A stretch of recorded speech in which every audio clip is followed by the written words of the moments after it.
played that song Oh. 25 years ago. We used to do that down at the old loading dock. Remember that joint? With Bob Snyder. Oh, Jack Incidentally, I just heard from Bob yesterday. He's living down in the Panhandle in Florida, and he's really not very well. His legs are really let out on him. He's having trouble walking and standing. He's been teaching a little school down there. Can you imagine that?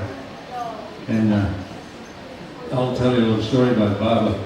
I had been down in Florida a couple of times. He called me, asked me if I could come down and play in a club he had down in Marco Island.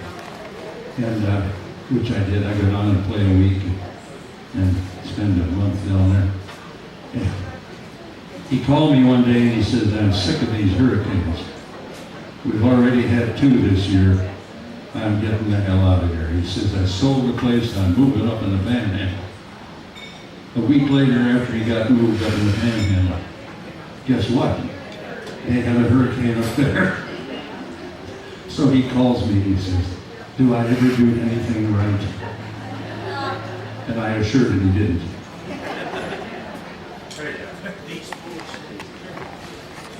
I'd like to tell a story about Louis Armstrong's appearance in lacrosse.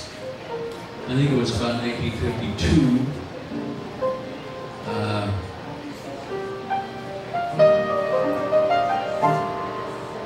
I had a very good-looking chick with me at the Avalon Ballroom.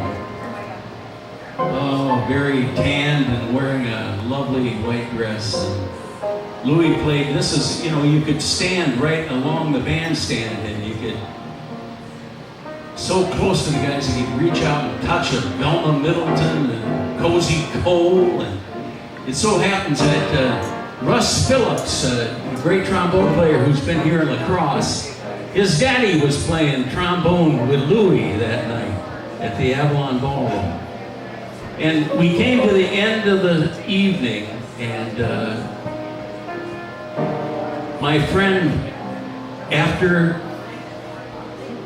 sleepy time down south and the band started splitting up and taking off, she said, oh, Louis, would you play These Foolish Things Remind Me of You? And I thought, oh, what a terrible time to make that request. So he played it, and I'll never forget, that song always sticks in my mind. The boss, Mr. Janikowski, I think, Dick, what was that guy's name? Janikowski, who owned that place, he was furious. Louis' band came back on and started playing. Here, this is what they did.